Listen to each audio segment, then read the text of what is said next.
नमस्कार प्रिय भक्तों, आज हम सुनेंगे धर्मराज जी की कहानी।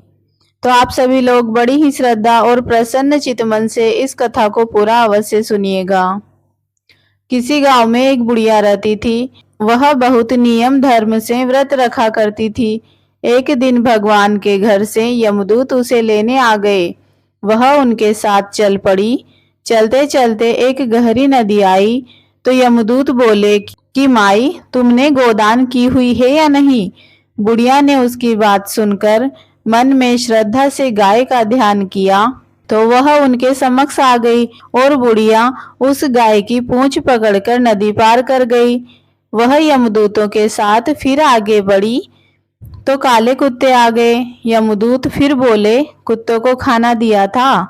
बुढ़िया माई ने मन में कुत्तों का ध्यान किया तो वे रास्ते से चले गए।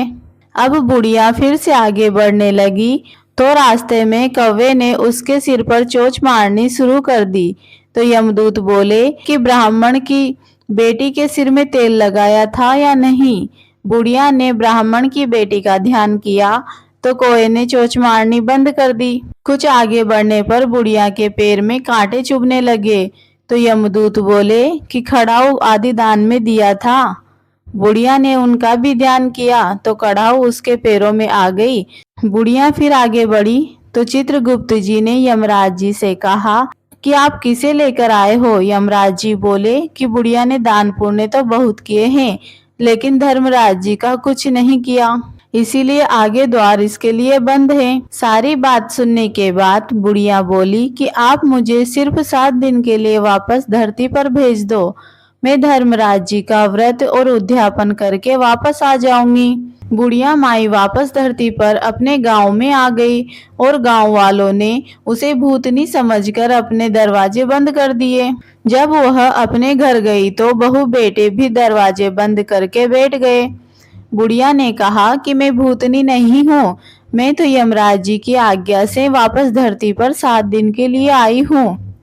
इन 7 दिनों में मैं धर्मराज जी का व्रत और उद्यापन करूंगी, जिससे मुझे परलोक में जगह मिलेगी।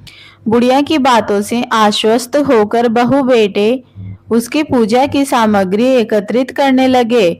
लेकिन जब बुढ़िया कहानी कहती तब वह हुकार नहीं भरते, जिससे बुढ़िया फिर अपनी पड़ोसन को कहानी सुनाती है और वह हुकार भरती है।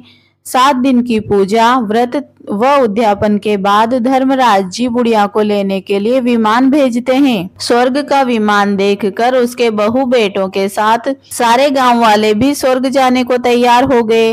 बुढ़िया ने कहा कि तुम कहाँ जाने के लिए तैयार हो रहे हो? मेरी कहानी तो केवल पड़ोसन ने सुनी है, इसीलिए वही साथ जाएगी। सारे गांव वाले बुढ़िया से धर्मराज जी की कहानी सुनाने का आग्रह करते हैं। तब बुढ़िया उन्हें कहानी सुना देती हैं। कहानी सुनने के बाद सारे ग्रामवासी विमान में बैठकर स्वर्ग जाते हैं।